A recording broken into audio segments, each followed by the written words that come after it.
সবাই কেমন আছেন? আশা করি সবাই নিশ্চয়ই ভালো আছেন। আজ পূজা স্পেশাল একটি লাড্ডু রেসিপি নিয়ে চলে আসলাম। নারকেল নাড়ু ছাড়াও যে এত মজার নাড়ু করা যায় পেঁপে দিয়ে, তা আপনারা না দেখলে বুঝতেই পারবেন না। খুবই মজার একটি লাড্ডু রেসিপি নিয়ে চলে আসলাম। আজ করব কাঁচা পেঁপে দিয়ে লাড্ডু। নারকেল না থাকলে যে লাড্ডু হবে না, তা কিন্তু হতেই পারে না। পূজায় কিন্তু লাড্ডু লাগবেই। তাই আজ পেঁপে দিয়ে সুন্দর লাড্ডু করে দেখাবো আপনাদের। তাহলে চলুন শুরু করা যাক। লাড্ডু করার জন্য আমি এখানে ২টা পেঁপে নিয়েছি। পেঁপেটা কিন্তু আমার ওজন করা না। আমি গাছ থেকে পেড়ে নিয়ে এসেছি। এখন এই পেঁপেটাকে আমি ছুলে নিব। দেখুন, আমি কিন্তু পেঁপের খোসা ছাড়িয়ে নিয়েছি। আর পেঁপেটা যখন আমরা খোসা ছাড়িয়ে নিব, তখন কোনো রকম সবুজ অংশ কিন্তু থাকবে না। এদিকে অবশ্যই খেয়াল করতে হবে। আর ভিতরের যে বীজ অংশটা আছে, ওটাও কিন্তু রাখা যাবে না। ছোট ছোট যে সাদা অংশটা থাকে, এটা কিন্তু একেবারেই পরিষ্কার করে ফেলতে হবে। দেখুন, এভাবে চামিচ দিয়ে কিন্তু খুব সহজে পরিষ্কার করে ফেলা যায়। ওইটা থাকলে কিন্তু লাড্ডুর ভিতর সাদা সাদা দেখা যাবে। লাড্ডু দেখতে কিন্তু মোটেও ভালো লাগবে না। এখন একটা গ্রেটার নিয়ে নিয়েছি আর পেঁপেগুলো আমি গ্রেট করে নিব। দেখুন, ছোট সাইড দিয়ে কিন্তু গ্রেট করতে হবে। বড় সাইড দিয়ে গ্রেট করলে কিন্তু লাড্ডুগুলো সুন্দর হবে না। আমি একইভাবে সবগুলো পেঁপে এভাবে গ্রেট করে নিব। আমার কিন্তু সবগুলো পেঁপে গ্রেট করা হয়ে গেছে। এখন সুন্দর করে ধুয়ে নিব। ২ থেকে ৩ বার কিন্তু ধুয়ে নিতে হবে পেঁপের কষটা চলে যাওয়া পর্যন্ত। আমি ২ বার ধুয়ে নিয়েছি আর এবার আমি চেপে চেপে পেঁপেগুলো উঠিয়ে নিব। খুব সুন্দর করে ধুয়ে নিতে হবে, না হলে কিন্তু পেঁপের কষ থেকে যাবে। আমার কিন্তু ধুয়ে নেওয়া হয়ে গেছে। দেখুন, এখন পেঁপেগুলো একটু সিদ্ধ করে নিব। গরম জলে আমি পেঁপেগুলো দিয়ে দিচ্ছি। একেবারেই কিন্তু সিদ্ধ করে গলিয়ে ফেলা যাবে না। সিদ্ধ হবে কিন্তু গোটা গোটা থাকবে।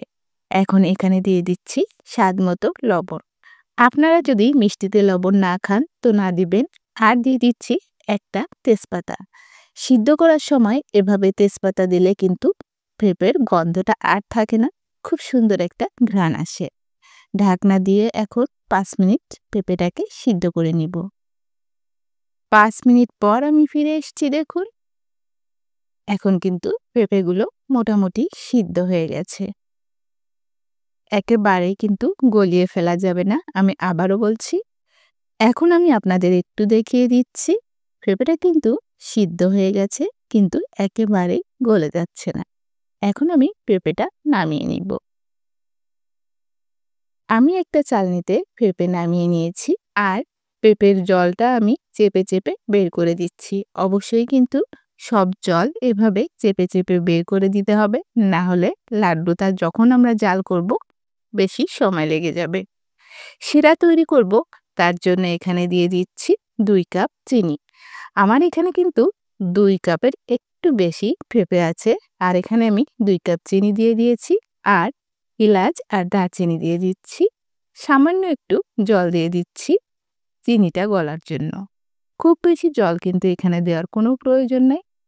আপনারা কিন্তু ইচ্ছা করলে এখানে চিনি ক্যারামেল করে এভাবে লাড্ডুটা তৈরি করতে পারেন। আমি কোনো রকম ক্যারামেল ছাড়া একটু অরেঞ্জ ফুড কালার দিয়ে করেছি দেখার সৌন্দর্যের জন্য।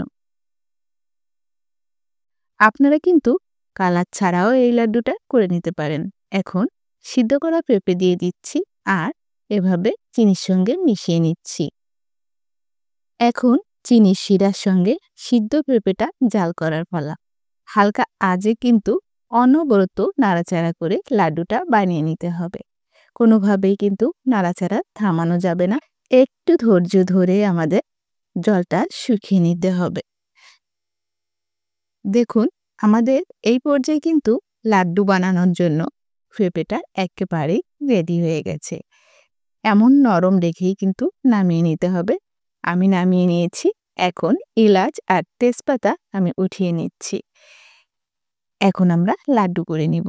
দেখুন, এই পর্যায়ে যদিও একটু নরম লাগছে, পরবর্তীতে কিন্তু শক্ত হয়ে যাবে। এর থেকে বেশি শক্ত করে নামানো যাবে না, তাহলে লাড্ডুগুলো কিন্তু বেশি শক্ত হয়ে যাবে।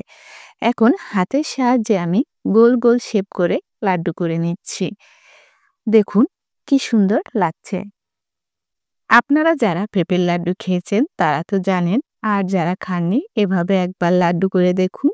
খুবই টেস্টি একটা লাড্ডু রেসিপি, আর খুব সহজে বানিয়ে ফেলা যায়। দেখুন আরও একটা হয়ে গেছে।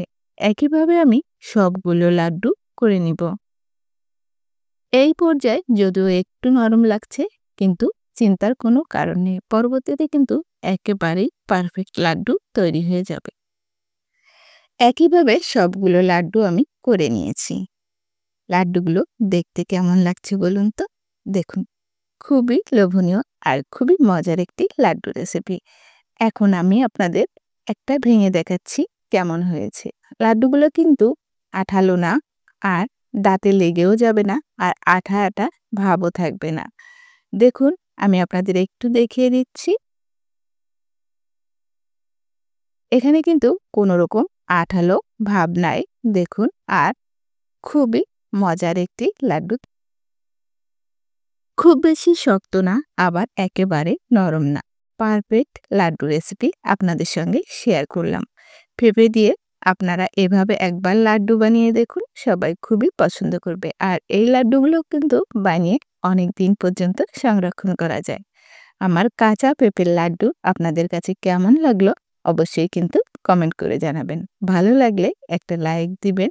আর আমার চ্যানেলে যদি কোনো নতুন বন্ধু এসে থাকেন অবশ্যই আমার চ্যানেলটিকে সাবস্ক্রাইব করবেন।